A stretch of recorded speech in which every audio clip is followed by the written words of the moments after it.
Então vamos lá.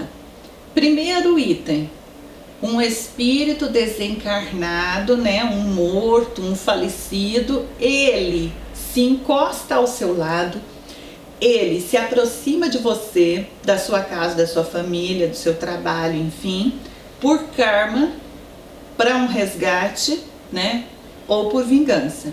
Então olha só, o karma é uma situação entendida como aquele mal que você fez em reencarnações passadas e que você não reparou aquilo. Então vamos supor que você trabalhava numa fazenda e você era chefe, ou você era um capanga, ou você era um líder, ou você era o proprietário. E você humilhava os empregados, você maltratava, você fazia-os passar fome, passar sede, você às vezes não pagava o salário, às vezes a pessoa passava fome, às vezes ela não tinha como levar o dinheiro para comprar um alimento e seus filhos passaram fome, sua família passou fome. E às vezes outras coisas muito piores. Talvez você atropelou uma pessoa, você não socorreu. Talvez você mesmo matou. Talvez você envenenou alguém. Talvez você fez com que pegasse fogo na casa de uma pessoa, num carro. Talvez você fez com que ela perdesse tudo que ela tinha por mentira, porque inventou falso testemunho, porque levantou maldades contra ela. E na verdade, às vezes ela tinha um pouco de culpa, mas às vezes não culpa total. E ainda que ela tivesse culpa total, né, a gente não deveria ter agido dessa forma, acabado com a vida da pessoa.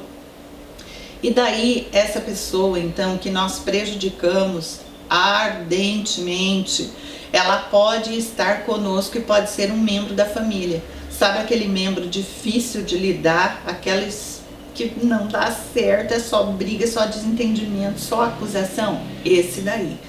Outro ponto são os desencarnados, que entram num processo de vingança e não descansam enquanto não achar aonde você reencarnou, aonde você nasceu, aonde você está, para poder, na visão dele, fazer a cobrança desse mal que você causou a ele lá no passado. Pode ser a reencarnação passada, pode ser reencarnações bem lá de trás.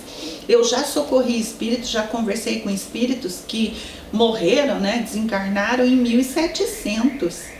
Então pensa bem, faz muito tempo, muitos séculos. E a pessoa estava presa na mesma situação que causou a morte dela. Então veja só que coisa, a pessoa fica décadas, fica séculos presas na vingança, no ódio. Então essa pessoa passa a te procurar. Por quê? Porque você acabou com a vida dela, ou com a família dela, ou o relacionamento dela. Você causou muito mal e ela não te perdoa, ela não tem condição de te perdoar, porque ela sofreu demais, ela está presa no sofrimento. Às vezes ela nem é tão má assim, mas ela ficou presa naquela dor que você causou a ela, que foi tão grande, mas tão grande para ela, né?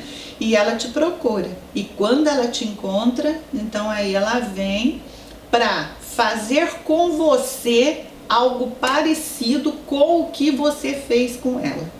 Então essa é uma situação onde o espírito, ele te encontra na casa, te encontra no teu trabalho, nos relacionamentos, na tua vida social, e ele começa a realmente mover pessoas contra você, mover patrão contra você, clientes contra você, né? Familiares, às vezes acaba casamentos, às vezes você bate o carro, às vezes você perde suas coisas, as coisas na casa começam a queimar, começam a quebrar em sequência e assim vai, tanta coisa que pode acontecer.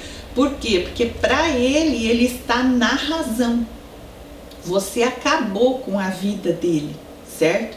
Então a gente tem que ter muito cuidado, certo? Antes de acusar o espírito de encosto, dizer que é o obsessor, que é o espírito desencarnado que está prejudicando a nossa vida, que está acabando com a nossa vida e eu quero me livrar dele, certo? tem que ter muito cuidado, porque às vezes ele tem razão total, e se ele disser para você o que você fez a ele, você vai ficar chorando também anos, de tanto remorso, de tanta culpa pelo que você causou a ele, certo? Então a gente tem que levar isso em consideração. Então a gente, nas técnicas de comunicação, você nunca começa expulsando um espírito, você nunca começa acusando ele de prejudicar a sua vida. Primeiro, nós vamos começar lá passo a passo. Eu vou explicar toda a fala baseada na psicologia e espiritualidade. Mas você começa primeiro buscando entender o porquê ele está ali ao seu lado ou ao lado da sua família, ou então nas áreas da sua vida, certo? Então, esse primeiro ponto é muito importante para se pensar.